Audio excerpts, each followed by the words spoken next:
পরিশিষ্ট শ্রীরামকৃষ্ণ নরেন্দ্র স্বামী বিবেকানন্দ, চতুর্থ পরিচ্ছেদের পঞ্চম এবং শেষ অংশ। হিন্দুর রাজনীতি, সমাজনীতি তাই সমস্তই ধর্মশাস্ত্র। মনু, যাজ্ঞবল্ক, পরাশর ইত্যাদি মহাপুরুষ এই সকল ধর্মশাস্ত্রের প্রণেতা। তাহাদের কিছুরই প্রয়োজন নাই, তথাপি ভগবান কর্তৃক প্রত্যাদিষ্ট হইয়া গৃহস্থের জন্য তাহারা শাস্ত্র প্রণয়ন করিয়াছেন।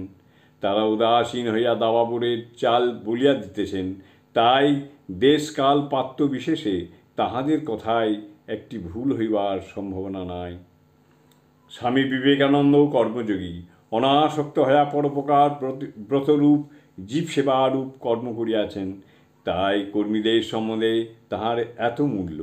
তিনি অনাসক্ত হইয়া এই দেশের মঙ্গল সাধন করিয়াছেন, যেমন পূর্বতন মহাপুরুষগণ জীবের মঙ্গলার্থে বারবার করিয়া গিয়াছেন। এই নিষ্কাম ধর্ম পালনার্থে যেন আমরাও তাহার পদানুসরণ করিতে পারি। কিন্তু এটি কি কঠিন ব্যাপার? প্রথমে হরিপাদ পদ্ম লাভ করিতে হইবে, তজ্জন্য বিবেকানন্দের ন্যায় ত্যাগ ও তপস্যা করিতে হইবে, তবে এই অধিকার হইতে পারে। ধন্য ত্যাগী মহাপুরুষ, তুমি যথার্থই গুরুদেবের পদানুসরণ করিয়াছ। গুরুদেবের মহামন্ত্র আগে ঈশ্বর লাভ, তাহার পর অন্য কথা তুমি সাধন করিয়াছ। তুমি বুঝিয়াছিলে ভগবানকে ছাড়িয়া দিলে, অতিবাদী হইলে এ সংসার যথার্থই স্বপ্নবৎ ভেলকিবাজি। তাই সর্বত্যাগ করিয়া তাহার সাধন আগে করিয়াছিলে।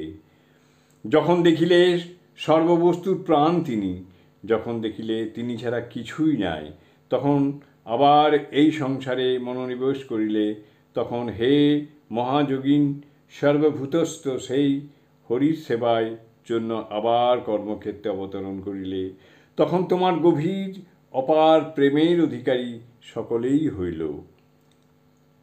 হিন্দু, মুসলমান, খ্রিস্টান, বিদেশি, স্বদেশবাসী, ধনী, দরিদ্র, নর নারী সকলেই তুমি প্রেমালিঙ্গন দান করিয়াছ। সকলকেই তুমি প্রেমালিঙ্গন দান করিয়াছ। তখন তীব্র বৈরাগ্যবশত যে গর্ভধারিণী মাতৃদেবীকেও ত্যাগ করিয়া চক্ষুর জলে ভাসাইয়া গৌরিক বস্ত্র ধারণ করিয়া চলিয়া গিয়াছিলে, তখন সেই মাকে আবার দর্শন দিলে ও বাৎসল্য স্বীকার করিয়া তাহার মনোবাঞ্ছা পূর্ণ করিলে। তুমি নারদাদি জনকাদির ন্যায় লোকশিক্ষার জন্য কর্ম করিয়াছিলে। জয় ঠাকুর, জয় ঠাকুর।